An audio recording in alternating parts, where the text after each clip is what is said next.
香港根本就係一個空間非常之細，然之後但係咧佢好多嘢喺同時間發生，譬如話新嘅同埋舊嘅，咁呢一種反差咧就係我好中意寫喺我小説入邊嘅。呢一種強烈嘅對比咧，佢帶出嚟嘅亦都係我對於呢個城市嘅所謂嘅空間嘅，同埋又或者空間背後嘅呢一種階層啊嘅一啲思考咯。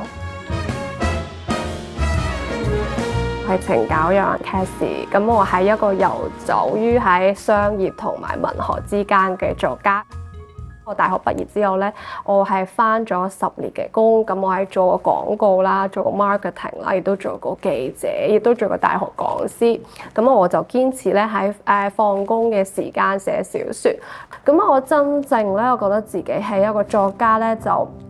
真係要去到大概2021年嘅時候，我嘅第一本書正式出版。咁嗰本書咧就叫做《危險動物》。咁嗰本書咧就收錄咗我20歲至25歲之間寫嘅一紮故事啦。咁嗰啲故事咧，其實全部都係關於香港呢個城市嘅。咁咧，我係用唔同嘅寫法去表達唔同嘅社會問題啦。譬如話，我會寫一啲關於香港嘅地產問題啦，老人家嘅晚年困境嘅一啲問題啦，又或者係香港公屋嘅一啲問題啦嚇。我就寫咗一個叫做《香港快車》嘅短篇小説啦。咁嗰個小説咧，我係寫咗呢一對年輕嘅新移民，一男一女啦，佢哋喺香港生活嘅12年。而呢12年咧，佢哋嘅經歷咧，其實係好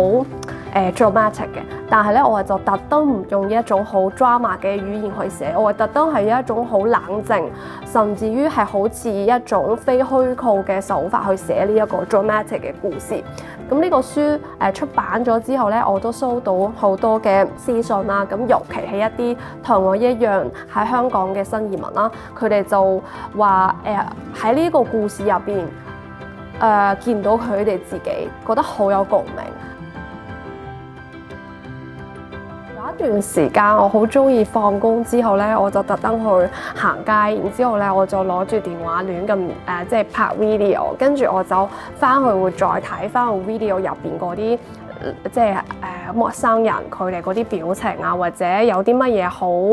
dramatic 嘅一啲時刻。翻工喺嗰啲商務區啦，咁中午我食飯啦，喺天橋底啦就會坐一班男人啦，咁有一啲咧係嗰啲地盤佬啦，咁佢哋可能會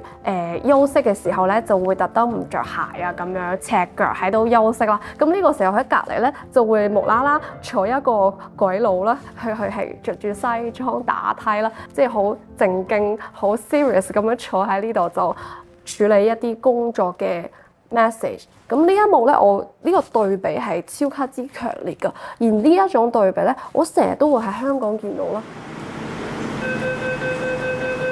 我喺唔同嘅城市生活啦，然之後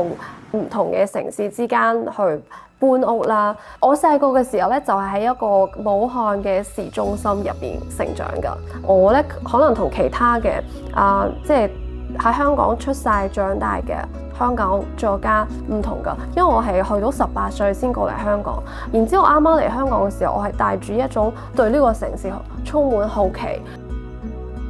慢慢去到依家啦，我喺香港已經生活咗15年啦，咁我已經開始即係唔再係初嚟到香港嘅嗰個自己啦。咁呢個時候，呢個城市其實充滿住好多我嘅回憶。咁我嘗試去梳理翻一個人嘅成長同埋一個人嘅情感如何通過呢個城市去反映出嚟，即係我對香港嘅呢一種情感故事啦。